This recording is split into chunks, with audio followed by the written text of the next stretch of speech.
Hello my friends, welcome back to the channel Ashish sir. आज के इस वीडियो में हम बात करने वाले हैं chapter number 4 that is business services of class 12 commerce that is ओसीएनक्यू।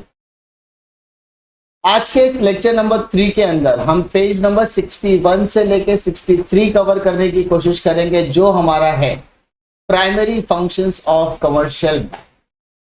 अब ये जो टॉपिक है वो बहुत ही इंटरेस्टिंग टॉपिक है और हमें ये क्वेश्चंस ऑलरेडी डिस्कस करने की जरूरत है। रीजन, इसके पहले के जो 2 लेक्चर्स हुए हैं उसमें हमने इसके बेसिक्स को कवर किया है, बैंकिंग सर्विसेज क्या होती है एंड टाइप्स ऑफ बैंक्स क्या होता है। तो आज हम फंक्शंस ऑफ कमर्शियल बैंक की तरफ आएंगे। अब आप लोगों के मन में सबसे पहला क्वेश्चन उठना लाजमी है कि sir what do mean by commercial bank, या कमर्शियल बैंक का क्या मतलब होता है। तो इसके पहले के वीडियोस में हमने डिस्कस तो किया हुआ है कि कमर्शियल बैंक क्या होता है, कमर्शियल बैंक के क्या एस्पेक्ट होते हैं। हमारे आसपास हमारी फिनेंशियल नीड्स को फुलफिल करने के लिए कमर्शियल बैंक्स होते हैं। अब मेन क्वेश्चन ये आता है, सर कमर्शियल बैंक का एग्जैक्ट मतलब होता है it is a profit making institution. Commercial bank हमारी जरूरतों को जरूर पूरा करता है, लेकिन वो एक प्रॉफिट मेकिंग इंस्टीट्यूशन है। तो आपके मन में एक क्वेश्चन आएगा, सर कैसे? Commercial bank accept money from the public at low rate of interest and lending money to the business firms और individuals at a high rate of interest. The difference between two rate of interest is the profit of the bank। कहने का मतलब क्या है? Commercial bank जब customer से, अपने investor से या कस्टमर से एक्सेप्ट करता है deposit via saving account, current account, fixed deposit, recurring deposit, तो लेते समय उन्हें कम रेट ऑफ इंटरेस्ट देता है। लेकिन जब वही पैसे को मोबिलाइज करने की बात आती है तो लेंडिंग करते समय उन्हें हाई रेट ऑफ इंटरेस्ट पर इंटरेस्ट मिलता है। The difference between two rate of interest is the profit of the bank.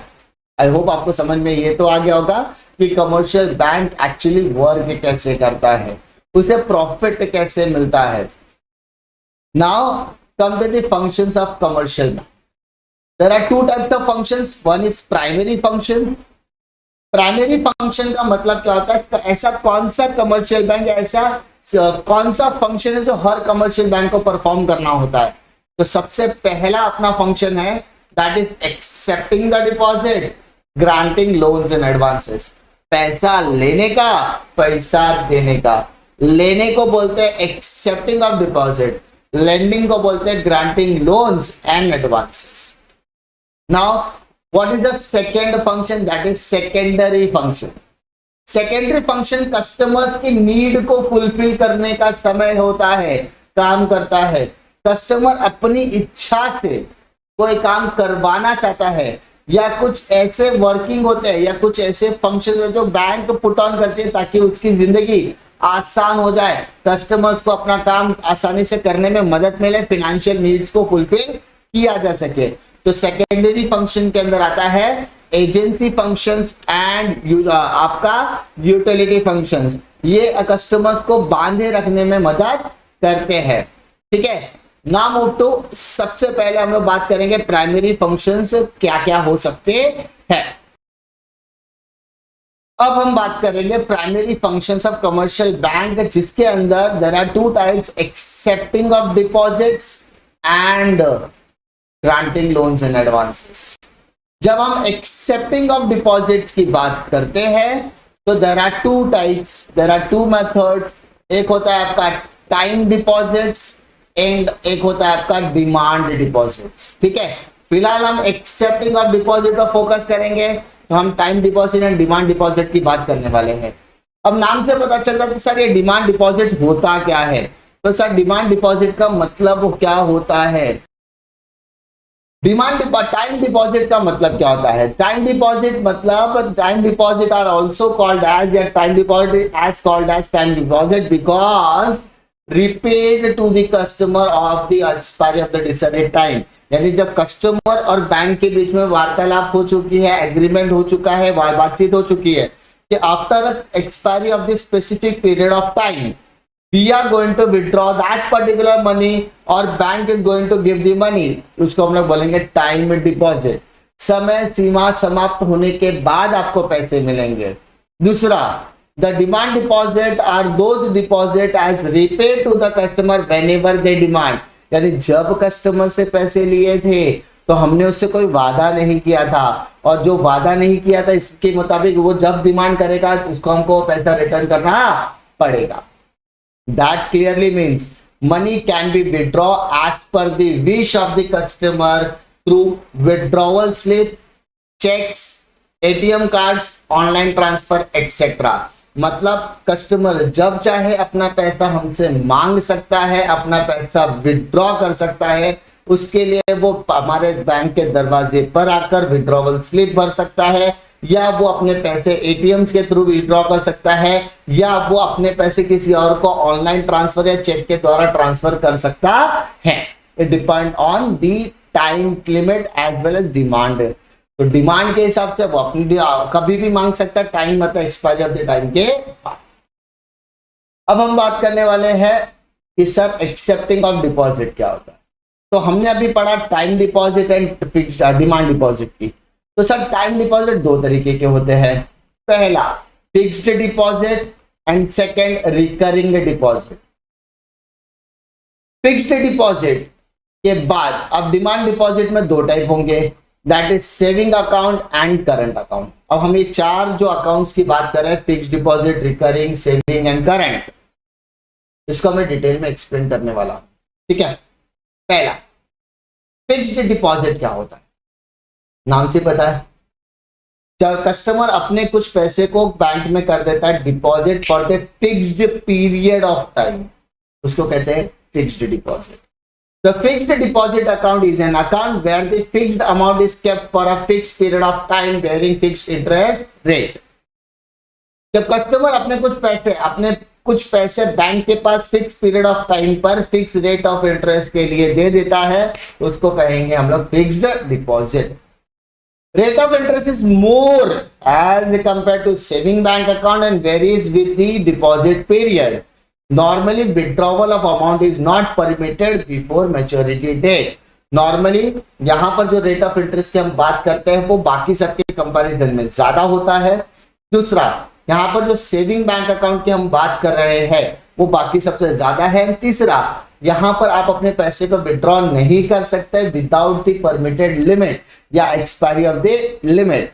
मान लो सर पैसा तो मेरा है, पैसा मैंने बैंक में डिपॉजिट कर दिया फॉर द लॉकिंग पीरियड, एक पर्टिकुलर 2 साल 3 साल के लिए, पैसा तो मेरा है, I need my money back, मुझे मेरा पैसा रिटर्न चाहिए। तो सर ऐसा कोई तरीका है क्या आप अपना पैसा निकाल सकते हो?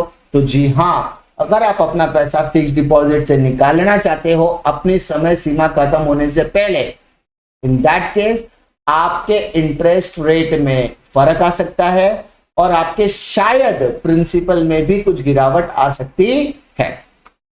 However, depositor can withdraw money before maturity for which bank will reduce the interest rate. हमने आपसे वादा किया था कि अगर आप फिक्स डिपॉजिट के तौर पर पैसा रखते हो तो हम आपको 10% देंगे, लेकिन आप समय से पहले निकालो तो हम आपको अभी 7% 8% ही देंगे, यानी यहां पर उसे इंटरेस्ट रेट में घाटा हो सकता है। ठीक है, फिक्स डिपॉजिट में कोई दिक्कत नहीं आई थी। For amount deposited in the account is deposited receipt is issued by the bank, यानी अगर आपने फिक्स डिपॉजिट पैसा जमा किया हुआ है फॉर द फिक्स पीरियड तो आपको बदले में as a proof fixed deposit receipt issue किया जाएगा बैंक के द्वारा। Against this receipt loan can be taken from the bank, इस रिसिप्ट के अगेंस्ट में आप लोन भी ले सकते हो। ठीक है, now come to the second deposit that is recurring deposit. अब ये नाम से पता, रिकरिंग मतलब बार बार। It is operated by the salary person and businessman having regular income. ये किसके द्वारा ऑपरेट किया जाता है? नॉर्मल सैलरी अर्नर पर्सन या बिजनेसमैन जो रेगुलर इनकम जनरेट करते हैं, जिसको पता है मेरी पगार इतनी है एंड इस पर्टिकुलर पीरियड ऑफ टाइम में मैं इतना हर महीने पे करूंगा। एक फिक्स्ड अमाउंट डिसाइडेड है, उस डिसाइडेड अमाउंट को फिक्स डेट पर मुझे पे करना है उस पर्टिकुलर बैंक को। A certain fixed sum of money is deposited into the account every month. एक certain amount है जिसको हम SIP बोलते हैं ना, SIP सिस्टमैटिक इन्वेस्टमेंट प्लान, उसी जैसा कॉन्सेप्ट है कि हम लोग एक तारीख डिसाइड कर देते हैं बैंक के साथ मिलकर कि ये तारीख को मैं आपको इतना पैसा अपने अकाउंट में डालना है, उसको बेटा बोलते हैं recurring deposit. Withdrawal of accumulated amount along with the interest is paid after the maturity date. Rate of interest is higher, which is similar to fixed deposit account. यानी यहां पर आप विड्रॉवल कब कर सकते हो? मैच्योरिटी डेट होने के बाद। अगर आपका rate of interest fix deposit के सिमिलर या उससे ज्यादा हो सकता है, depend on bank to bank. Separate passbook is provided to know the position of RD account, यानी रिकरिंग डिपॉजिट अकाउंट को समझने के लिए, उसके बैलेंस को पता करने के लिए हमें सेपरेट पासबुक इशू की जाती है। Now come to next account, that is saving account. अब यह अकाउंट आपको पता है डिमांड डिपॉजिट के अंदर में आता है। सेविंग अकाउंट होता क्या है? जो नॉर्मली सैलरी अर्नर पर्सन करता है। It is generally operated by those who earn regular और fixed income such as salary और वेजेस। ये कौन ऑपरेट करता है? जो सैलरी और वेजेस है, जिसको पता है कि हर महीने मुझे कुछ पैसे मिलेंगे, रेगुलर इनकम मिलेगी और उसका एक छोटा सा हिस्सा मैं बैंक में डिपॉजिट करने वाला हूं। Second, the main aim of the deposit account is to encourage the habit of saving of among people, यानी लोगों के अंदर सेविंग की हैबिट लाना, बचत की हैबिट लाने का काम ये सेविंग अकाउंट करता है। These deposit accounts are meant for the purpose of maximum saving. ये अकाउंट इसलिए बनाया गया ताकि लोग अपने इनकम का हिस्सा सेविंग के तौर पर कर सके, और ये सेविंग ज्यादा से ज्यादा हो तो उनके फ्यूचर में ही वो पैसा काम आने वाला है। There are some restriction on the withdrawal limits from this account. Withdrawal की भी कुछ समय सीमा होती है। हफ्ते में एक बार, साल में 4 बार, 10 बार, ऐसा कुछ लिमिट होगी। It depends on bank to bank. तो उसके हिसाब से हम लोग क्या कर सकते हैं? विड्रॉवल में रिस्ट्रिक्शंस होती है। These accounts carry lower interest rate. ये जो सेविंग अकाउंट है इसमें आपको कम रेट ऑफ इंटरेस्ट देखने के लिए मिलेगा। Interest is credited monthly, quarterly, half yearly, yearly basis on this account. यानी सेविंग अकाउंट पे आपको जो इंटरेस्ट मिलता है वो हो सकता है ईयरली मिले, हाफ ईयरली मिले, क्वार्टरली मिले या monthly, depend on bank to bank. जैसे एयू स्मॉल बैंक आपको मंथली इंटरेस्ट देता है, बट इसके अलावा अगर हम बाकी के बैंक्स की बात करें तो वो क्वार्टरली या सेमी क्वार्टरली, सेमी ईयरली में डील करते हैं। Passbook facility, balance on SMS, account statement, etc. facilities are provided to account holder to ascertain the financial position. हमारे पास कितने पैसे हैं उसको पता करने के लिए आपके पास पासबुक फैसिलिटी, SMS के द्वारा, यूपीआई, भीम आईडी के द्वारा भी आप सेविंग अकाउंट में कितने पैसे उसको पता कर सकते हैं। For saving account holder, some banks provide separate facility of flexi deposit, यानी आप अपनी मर्जी से पैसे डिपॉजिट कर सकते हैं। ऐसी कुछ फैसिलिटी कुछ बैंक्स प्रोवाइड करती है। This facility combines the advantage of saving account and fixed deposit. ये जो फ्लेक्सी डिपॉजिट की हम बात कर रहे हैं, ये आपके सेविंग अकाउंट और फिक्स डिपॉजिट दोनों के एडवांटेज को मिक्स कर देता है। This is not separate deposit account, ये कोई दूसरा अकाउंट नहीं है। इसका बोलने का मतलब क्या है? It is a type of saving account of current account with special feature and benefit. कुछ ये सेविंग और करंट अकाउंट का एक एक्सटेंशन माना जाएगा। मतलब इसमें कहने का मतलब क्या है कि अगर आपके अकाउंट में एक पर्टिकुलर अमाउंट है तो वो अमाउंट डिपॉजिट होकर फिक्स डिपॉजिट में चला जाएगा। अगर आपका मेन अकाउंट में अगर बैलेंस कम हो रहा है तो फिक्स डिपॉजिट से निकलकर वो पैसा आपके करंट अकाउंट या सेविंग अकाउंट में आ जाने वाला है। In case of multiple option deposit account, the excess amount transfer या excess amount after the particular limit gets automatically transferred to fixed deposit. When adequate funds are not available to the owner, payment or check in saving account, funds get transferred from fixed deposit to saving account etc. मतलब कहने का क्या है?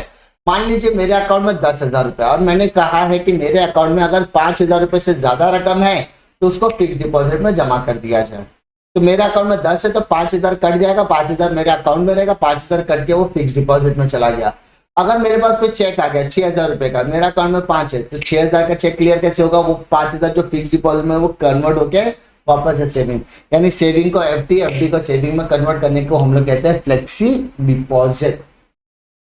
Next account की तरफ हम लोग बढ़ते हैं, that is current account. Current account is operated by business firms, businessmen or other commercial organizations such as hospital, education institutions etc. who have regular banking transactions। यानी किसी भी बिजनेसमैन या बिजनेसेस को या एजुकेशन फर्म्स को अगर regular business transactions होते हैं, नंबर ऑफ फ्रीक्वेंसीज ज्यादा है ट्रांजेक्शन की, इन दैट केस वो कमर्शियल वो सॉरी करंट अकाउंट ऑपरेट करते हैं उस कमर्शियल बैंक के साथ। In this account there is no restrictions of deposit and withdrawal of money। आप कितनी बार भी पैसा डाल सकते हो, आप जितनी बार चाहे उतना पैसा निकाल भी सकते हो, इसमें कोई भी विड्रॉवल या डिपॉजिट की कोई लिमिट नहीं होती। No interest is paid by the bank on this account. Current account पे आपको कोई भी इंटरेस्ट रेट नहीं मिलता, क्योंकि ये रेगुलर फ्रीक्वेंसीज को मैनेज करने का काम करता है। Overdraft facility is available for this account. Sir overdraft मतलब क्या? मान लो आपके अकाउंट में 5,000 रुपया और आपने किसी को 6,000 दिया, आपके पास करंट अकाउंट है तो आपका अकाउंट में से 6,000 कटेगा तो -1,000 will be the overdraft amount. क्यों? क्योंकि आपको यहाँ पर अपनी लिमिट से ज्यादा यूज करने का मौका मिल रहा है, लेकिन उसकी लिमिट भी बैंक सेट कर रखता है। For current account bank provide statement of account every month. हर महीने आपको क्या दिया जाएगा? Statement of accounts. नॉर्मली क्या मिलता है? पासबुक, लेकिन करंट अकाउंट होल्डर को क्या मिलेगा? Statement of account. इसके भी सेपरेट चार्जेस होते हैं। अब हम बात करने वाले हैं प्राइमरी फंक्शंस के बाद second part, that is granting loans and advances की। इसके पहले हमने एक्सेप्टिंग का कवर कर लिया, अब ग्रांटिंग लोन्स एंड एडवांसेस के देयर आर 2 टाइप्स। सबसे पहला loans and there after advances. Granting loans and advances में लोन और एडवांस दोनों में क्या फर्क होता है? तो ग्रांटिंग लोन्स एंड एडवांसेस का मतलब होता है when bank grants loan and advances to the business firm and others who are in need of bank funds. यानी जब किसी भी तरीके के बिजनेस फर्म्स या इंडिविजुअल्स को पैसे की जरूरत होती है, इन दैट केस जब वो बैंक के पास अप्लाई करते हैं फॉर टेकिंग लोन्स और advances, it is called as bank granting their loans or advances to those business firms and individuals. The loans are provided for longer period, usually more than 1 year। यानी loan जो होता है वो normally लंबे समय के लिए प्रोवाइड किया जाता है, जिसकी जो अवधि होती है, जो टाइम पीरियड होता है वो 1 साल या उससे ज्यादा के लिए होता है। Advances are provided for shorter period from 4 months to 1 year। यानी जो एडवांसेस होता है वो 4 महीने से लेके 1 साल के दरमियान होता है। And the advances are in the form of cash credit, overdraft and discounting of bills and etcetera. तो जब हम एडवांसेस की बात करते हैं तो हम कैश क्रेडिट, ओवरड्राफ्ट और डिस्काउंटिंग की बात करने वाले हैं। अब हम यहां पर बात करेंगे डिटेल्ड एनालिसिस की। तो सबसे पहले हम लोग बात करेंगे लोन्स की। Commercial banks provide loans to the businessman and others. यानी जो कमर्शियल बैंक होता है वो बिजनेसमैन को या बिजनेस एंटिटीज को या बिजनेस फर्म्स को या इंडिविजुअल्स को लोन प्रोवाइड करने का काम करता है। Borrower use the entire amount sanction or can withdraw in installments। जितना अमाउंट उनको सैंक्शन किया गया है लोन के लिए वो पूरा पैसा इस्तेमाल कर सकते हैं, या उस पैसे के कुछ हिस्से को वो इंस्टॉलमेंट बेसिस पर इस्तेमाल कर सकते हैं। It depends. Interest is charge on the amount sanction. जितना अमाउंट आपको सैंक्शन किया गया है उतने अमाउंट पर आपको चार्ज किया जाएगा interest. The loans are as follows. Loans कितने तरीके के होते हैं? तो नॉर्मली लोन्स 3 तरीके के होते हैं, short term, medium term and long term. Short term loans are period up to 1 year to meet the working capital requirement. Business चलाने के लिए आपको वर्किंग कैपिटल की जरूरत होती है, एंड उस वर्किंग कैपिटल की रिक्वायरमेंट को फुलफिल करने के लिए आपको बैंक से 1 year का या उससे शॉर्टर पीरियड के लिए आपको शॉर्ट टर्म लोन लेना पड़ता है। दूसरा होता है medium term loans. Medium term loans are the loans which is taken from the bank for a period of 1 year to 5 years। 1 साल से लेकर 5 साल के दरमियान आपको किसी भी तरीके की वर्किंग कैपिटल रिक्वायरमेंट या फिक्स कैपिटल रिक्वायरमेंट की आवश्यकता है तो आप 1 से लेकर 5 साल के दरमियान जो लोन लेते हैं हम उसे मीडियम टर्म लोन्स का नाम देते हैं। Long term loans are a period of 5 years और more to meet the long term requirement, यानी लंबे समय के लिए 5 साल से ज्यादा के लिए अगर बैंक से आपने लोन लिया तो उसको हम बोलते हैं long term loans. Short term up to 1 year, medium term 1 to 5 years and long term 5 year and more than. ठीक है, अब हम बात करेंगे एडवांसेस की। सर ये एडवांसेस क्या होते हैं? Advances are a small term fund provided to the business to satisfy the different financial requirement of the business। Business के डिफरेंट फाइनेंशियल रिक्वायरमेंट्स को फुलफिल करने के लिए कभी कभी बिजनेसमैन या बिजनेसेस को कुछ फंड्स की रिक्वायरमेंट होती है फॉर द शॉर्टर और मीडियम टर्म फाइनेंस। एडवांसेस के डिफरेंट टाइप्स होते हैं, जैसे पहला टाइप है आपका cash credit. Cash credit advances are provided to current account and saving account holders. It provide working capital for longer period of time. Interest rate is higher on cash credit. Separate cash credit account has been maintained by borrower. यानी cash credit जो होता है वो current account and saving account holders के लिए होता है, जो अपनी वर्किंग कैपिटल की रिक्वायरमेंट के लिए लंबे समय के लिए लेते हैं। इसके ऊपर जो इंटरेस्ट रेट रहेगा वो यूजुअली हायर होता है और कैश क्रेडिट के लिए आपको सेपरेट अकाउंट क्रिएट करने की जरूरत होती है। सेकेंड एडवांसेस की बात करेंगे हम लोग ओवरड्राफ्ट। ओवरड्राफ्ट क्या होता है? सर अब मेरे अकाउंट में 5,000 रुपए है और मैंने किसी को 6,000 का चेक दिया, तो नॉर्मली यूजुअली कंडीशन में चेक बाउंस हो जाता है। लेकिन अगर आप करंट अकाउंट होल्डर हो तो आपका चेक क्लियर हो जाएगा, बदले में आपका जो बैलेंस है वो -1,000 हो जाएगा, यानी बैंक ने आपको 1,000 का क्रेडिट दिया हुआ जिसे हम ओवरड्राफ्ट कहते हैं। And this facility is provided to the current account holders. This facility is offered to current accounter to meet the working capital requirement. The period can be vary from 50 to 60 days. Interest is charged on actual amount withdraw। जितना पैसा आपने withdraw किया हुआ है उस पर आपको interest देना पड़ता है। No separate account is maintain. कोई भी सेपरेट अकाउंट मेंटेन नहीं किया जाता, जो भी एंट्री होगी वो आपके करंट अकाउंट में ही शो होती है। It is a temporary arrangement for a short period. छोटे समय के लिए आपको अरेंजमेंट करने की जरूरत होती है जिसमें आपको ओवरड्राफ्ट देना पड़ता है। थर्ड आपकी बात करेंगे discounting of a bill of exchange. Sir discounting of bill of exchange की जरूरत मतलब क्या होता है कि मान लीजिए मैंने किसी को माल बेचा और वो बंदा मुझे बोलता है कि सर मैं 3 साल के बाद 3 महीने के बाद पैसा देने वाला हूँ। इट डिपेंड्स कि कितना टाइम पीरियड के लिए हम दे रहे हैं। मान लीजिए उसको 3 महीने के लिए मैंने माल बेचा, 3 महीने के बाद वो मुझे पैसा देने वाला, लेकिन मैंने उसको बोला कि भाई साहब आपको कहीं तो लिखा पढ़ी करनी पड़ेगी, तो मैंने उसके नाम पर एक प्रॉमिसरी नोट बनाया जिसे हम बिल ऑफ एक्सचेंज या ट्रेड बिल कहते हैं। अब मैंने उस पर लिखा कि भाई ये जो पर्टिकुलर पर्सन XYZ है वो मुझे 3 महीने बाद मेरे माल बेचे गए माल का पैसा देने वाला है, एंड उस पर मैंने उसकी साइन एक्सेप्टेंस वगैरह करवा के ले लिया। अब 3 महीने तक मुझे वो पैसे मिलने वाले नहीं है, अब मुझे कैश की जरूरत है और मैंने क्या किया, बैंक के पास गया, बैंक को बोला ये 3 महीने बाद मुझे पैसे आने वाले, ये बिल ऑफ एक्सचेंज आप अपने पास गिरवी रखो, बदले में मुझे पैसे दे दो। अब मुझे पता है पूरा पैसा नहीं दोगे, कुछ तो काट के दोगे, लेकिन जो बिल मुझका पैसा मिलेगा मुझे आज तो जरूरत लगेगी। And at the time of maturity of the bill का पैसा बैंक जाकर कलेक्ट कर लेगा। ठीक है, इसे हम कहते हैं discounting of bill of exchange. The drawer of bill of exchange or beneficiary can discount the bill with the bank and obtain an advance। यानी बैंक को एक हमारा बिल देता है, बदले में हमें एक पैसा देता है एज ए एडवांस। अगर वो बिल का पैसा ऑन मैच्योरिटी मिल जाता तो कोई इशू नहीं, तो अदरवाइज वो मुझे penalties and all noting charges के तौर पर मार सकता है। On the due date the bank will recover the amount from the draw bill. Understood? इतनी बात पे कोई दिक्कत नहीं होगी।